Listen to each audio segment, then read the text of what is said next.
Yan, good morning mga kamamaw. I think this door is the other door, yeah. Maybe Saturday only here. Yeah. Nakasali mga kamamaw. Dito na naman tayo sa STI. So, panibagong araw, panibagong road test na naman ni Mrs. Sa ngayon, Sabado mga kamamaw. Napakatahimik ng downtown. Sabi ko kay Mrs. ko, napakatahimik ngayon. Ang kalaban niya ngayon is yung snow. Ayun, tayo naputol, tumawag si Mrs. Ano kung anong sasakay ng gamit. Ang gamit niya ngayon is yung SUV Ford Edge. Napakaganda mga kamamaw. Ganda ng picture. Talagang parang ang itsura niya is mas high-tech pa siya sa Honda Pilot ko dati. Ang ganda ng, ang laki ng touchscreen na sa loob, tas ang luwag. 5-seater siya. Sabi ko nga nung nakita namin, ginagamit namin ni Mrs. kasi ako na nag-drive. Kasyang-kasya yung mga alaga natin sa likod. Kasi ako lang naman si Bless yung baby. Kasya kaming apat dun sa 5-seater sa harapan. Sa likod yung pinakalagay ng mga bagahe or mga gamit. Maluwag na maluwag. Kasing kasya yung dalawang aso kahit maglagay ang kulungan sa loob. Ganun siya kaluwag. Tapos makapal siya. Tsaka masarap siyang i-drive. Yun nga na Sabado. Tahimik na yun. Yan, so pagkakataon sana makapasa na si Mrs. Minsan nga nawawala na siya ng pag-asa dahil nga na bumagsak siya nung nakaraan, di ba? Sabi ko hindi, part ng ano yun, part ng driving yun, kasi okay na rin na hindi ka nakapasa nung nakaraan dahil may kulang pa sa iyo. At least kung makapasa ka, nalagpasan mo o nalaman mo yung mga bagay na dapat mong itama bago ka talaga magkaroon ng tamang lisensya, yung mismong pasadong lisensya, yung class 5 na tinatawag. Kaya iba pa rin, hindi pwede yung nakapasa ka nga tapos mamaya magulat ka, ang dami mo palang hindi alam, di ba? Iba pa rin yung tinatama ka ng instructor para at least kung magdadrive ka na mismo, lalo kung ikaw mag-isa, alam mo nang gagawin mo pa nagdadrive ka. Hindi biro mga kamama ang pagdadrive. Tatandaan nyo, nakasalalay yung buhay mo dyan at buhay ng mga nasa paligid mo, kaya dapat maingat ka. So ngayon, may mga part dito na makakapal yung snow, pero usually dadaan naman siya sa mga nakaskas na tistis na yelo. Tsaka at the same time, ang advantage pag winter time ang road test, hindi masyado nakikita yung mga linya. So ayan, si Mrs. Good luck! Yan, pumasok muna ako dito, sinisipon ako sa labas, malamig, tsaka wala akong dalang gamit. Sabi ko, kayang-kaya mo yan, makakapasa ka dyan. Maano niya yung ano niya, para magka-lisensya na siya, para at least next year may kasama na tayo mag-drive. Mas malakas ang loob nun actually. Malakas ang loob nun. Even parallel parking, ano niya, kaya niya, ano niya. Mas magaling pa siyang mag-parallel. Pero syempre thankful na rin sa kanya mula nung nagpa-practice siya ng drive. Na-practice ko rin parallel kasi yung truck ko kahit pa paano nakapag-parallel parking na ako. Syempre hindi naman tayo talagang sobrang galing kasi yung iba, naalala, kwento ko lang. Yung kapitbahay namin sa Hampton dati, winter time, kahit di kita ng sasakyan, tas may snow, as in talaga yung size nung space sa gitna is parang tig isang dangka lang ang layo. Pag pinark mo yung truck niya, na ipapasok niya, makamamo, ganun kagaling mag-drive yung kapitbahay namin. Yung kaya tuwing makikita ko nagpa-parallel yun, nakatingin ako, pinapanood ko kasi na-amaze ako ng grabing driver na to. Matindi talaga siya, alam niya paano ano yun. Pero si Mrs. makakapasay, nararamdaman ko mga kamamo, this is the day to celebrate. Makakapasa na si Mrs. sa road test. Abangan natin siya, in 5 minutes magi-start na siyang mag road test. Yan mga kamamaw, sobrang dami nangyari ngayong araw na to mga kamamaw. Hindi ko na talaga siya na video, halos lahat talaga ikukwento ko na lang mga kamamaw.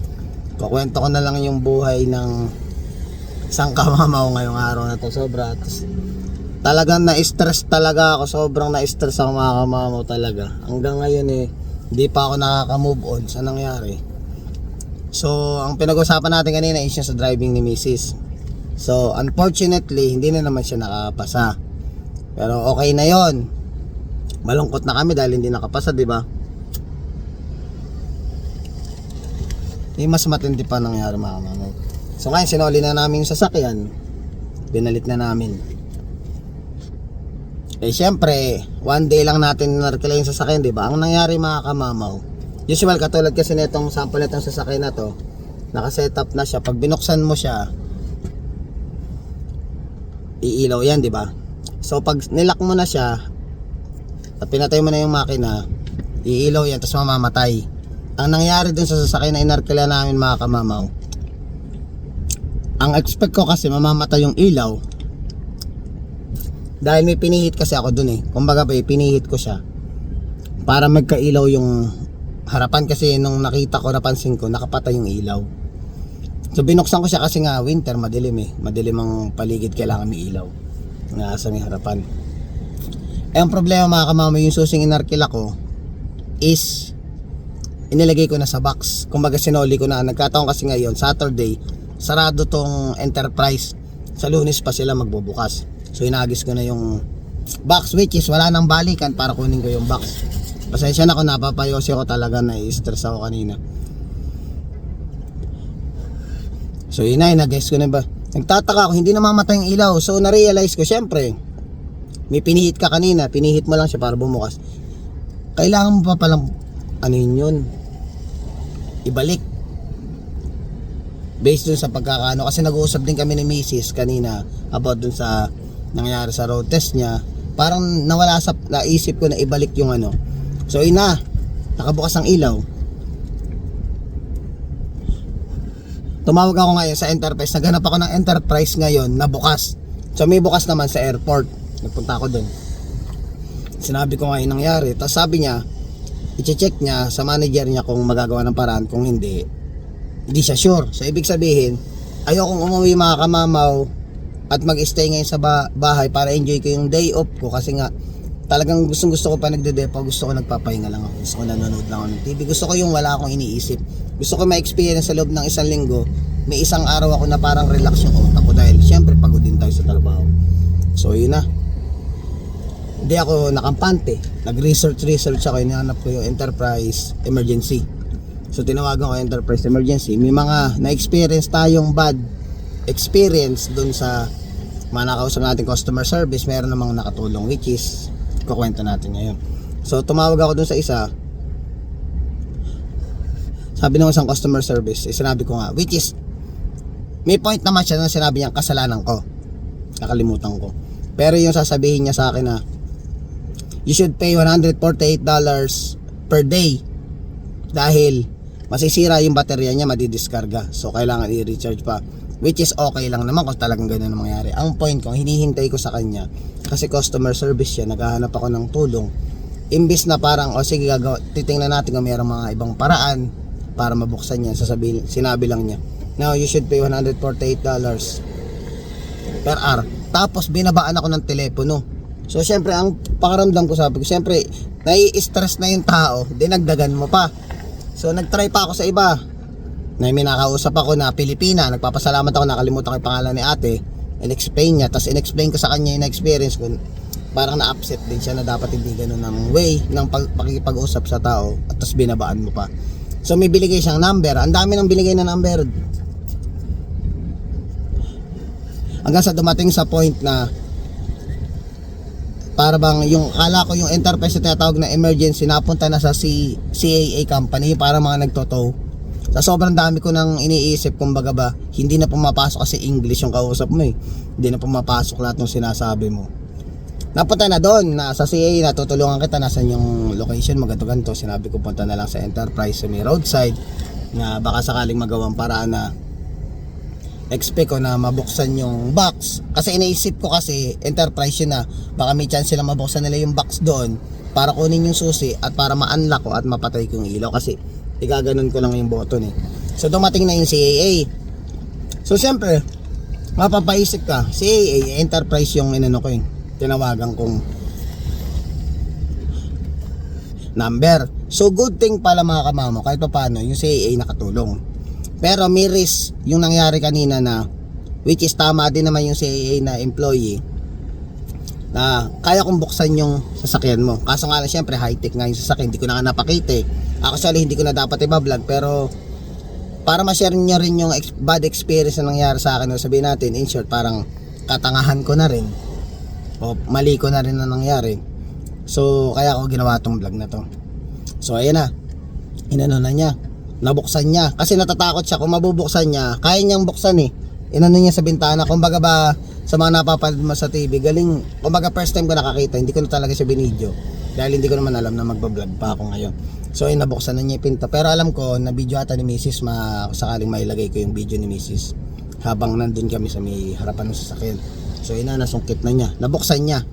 So hindi siya nag-alarm, which is magandang chance para sa akin na i-unlock ko yun at the same time hindi mag-a-alarm yung sasakyan na wala kang magiging problema. Ang gagawin ko lang, papatayin ko yun, ilalak ko, sarado ko, okay na. So ganun ang nangyari mga kamamo. So pasalamat pa rin tayo sa Panginoon dahil hindi nag-a-alarm yung sasakyan na rent natin.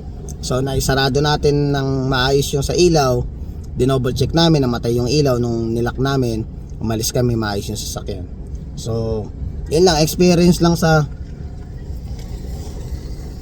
mga bagay-bagay na mga di ma-expected ma-experience na sinishare ko sa inyo na sana kung sakaling dumating yung point na ganun, double check natin yung sasakyan bago natin isole o ihagis yung susi dahil wala ka ng chance pag hinulog mo na yung susi, binalik mo na yung susi sa sa box mismo kasi sarado nga sila. Yun, ganun katulad nung nangyari sa akin, sobrang stress, hindi mo alam kung saan ka lalapit, hindi mo alam kung sino tatawagan mo, talagang kailangan paganahin mo yung utak mo. Awa ng Diyos, tinulungan tayo ng Panginoon para mag-isip ngayong araw na to para masolba. At least ngayon, uuwi ako, magbibili lang ang gatas ni Jacob at sa misis ay nasa loob ng superstore. So uuwi ako ngayon, although sabihin natin kumain kami ng almost 2 hours mahigit, ay sabihin natin almost 2 hours kasi natapos ang road test niya is 11, parang 11 kasi nanggaling kami dun sa almost 3 hours pala, 11, tapos sinoli namin sa sakay ng 11:30, doon na nagsimula yung mga pangyayari. So ayan, so kumain ng 2.5 hours, pero okay na rin kahit pa paano. Kumbaga medyo na-delay ng konti yung oras ng pahinga natin dahil magluluto pa si Mrs. Siyempre mag-enjoy pa ako, kasama ko yung anak ko kasi alam mo naman nagto 12 hours tayong trabaho. Gusto ko yung malaro ko yung anak ko na maghapon na kasama ko kasi kumbaga ba yung anak ko kasi yun yung nagpapatanggal talaga sa akin ng pagod.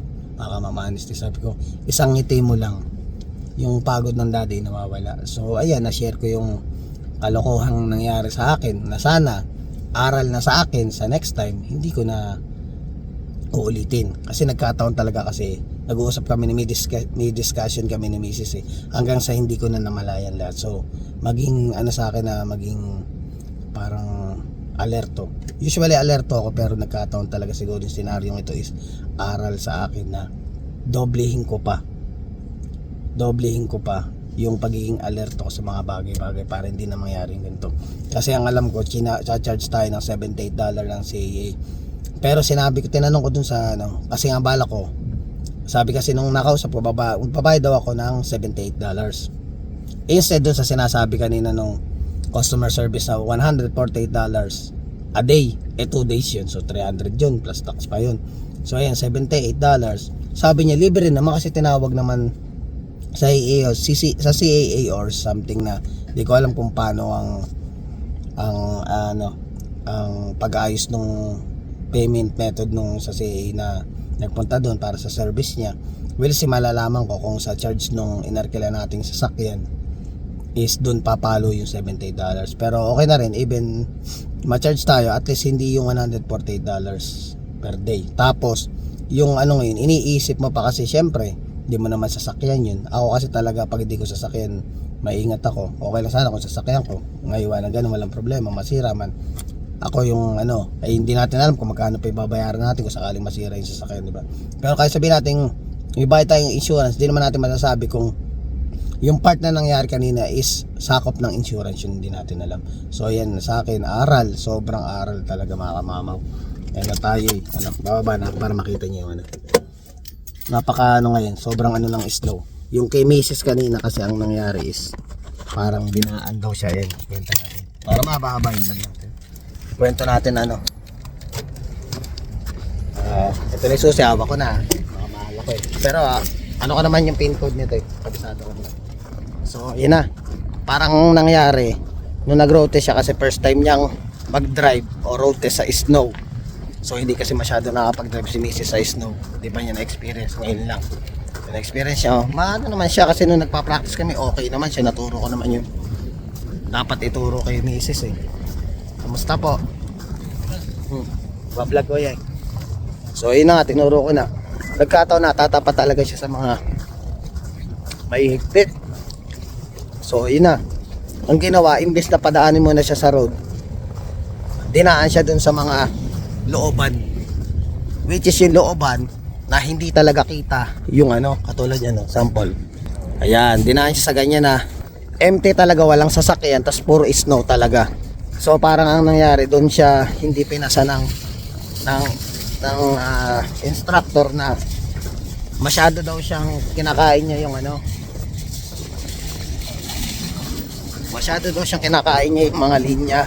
So parang in short, para siguro for safety purposes, feeling niya kung idadaan niya sa main road para mag road test siya is kakainin niya yung mga linya ng mga sasakyan na makakasabay niya. So ang nangyari, sandali lang siya na-road test, pinabalik na siya para inang mali niya ngayon sa snow. So every time na mag-road test si Mrs., may mga bagay siya na natututunan at the same time yung mga senaryo ngayon iwasan niya sa mga susunod na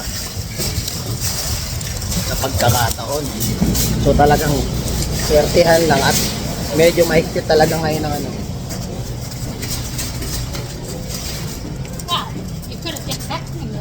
Medyo maikit talaga ang ano, ang SGI talaga. Daming tao ngayon, sobrang busy, haba ng pila. Actually, galing na kami dito ngayon, kanina. Namimili na kami. Kaso nga lang, biglang tumawag nga yung si para yan yung sasakyan. Kaya bumalik kami dun sa ano, sa Enterprise.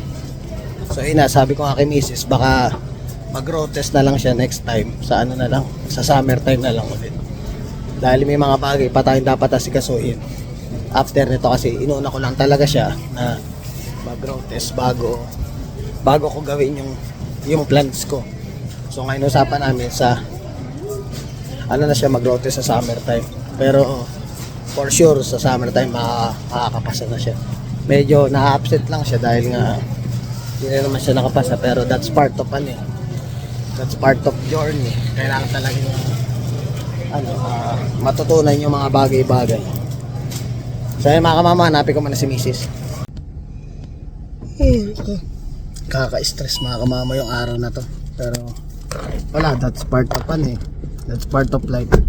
May mga bagay tayong matututunan, may mga bagay tayong ibibigay sa atin para itama natin sa mga susunod. So kayo ingat-ingat din kayo, kayong gagaya sa nangyari sa akin na kalimutan natin yung ano. Talagang ano, sobra. One day lang kasi namin narkila yun. So hindi ko expected daw, hindi natin kabisado. Kaya maganda, suriin nyo yung sasakyan. Make sure nyo na kumbaga nakalak nga, yung nailak natin na talagang naipatay natin yung ilaw. So syempre, ang mali din natin dun eh. Hindi ko na in-expect talaga yung ilaw na. So ayoko sa inyo mangyayari yung gano'n na arkila kayo na sasakyan. Double check nyo po. Solid yung susi. Double check nyo na, make sure na everything's fine. Tsaka sa sasakyan maayos talaga siya lahat. Wala siyang naiwan ng nakabukas. Okay lang sana kung minaiwak ang gamit. Walang problema kasi usual nangyayari sa atin is parang honestly mali ko talaga. Pero at least kahit paano nagawa ng paraan. At ngayon pag nakauwi, kakain na and then mag-enjoy syempre kasama ko lang. So namimiss ko rin talaga. So yun mga kamama, sana mag-aaral sa inyo lahat to yung mga nangyari. Huwag kayong gagaya sa akin. So yun mga kamama, tapos na itong vlog. Maraming salamat ulit. Please don't forget to like, share, subscribe and hit the notification bell for more updates of my video. See you mga kamama.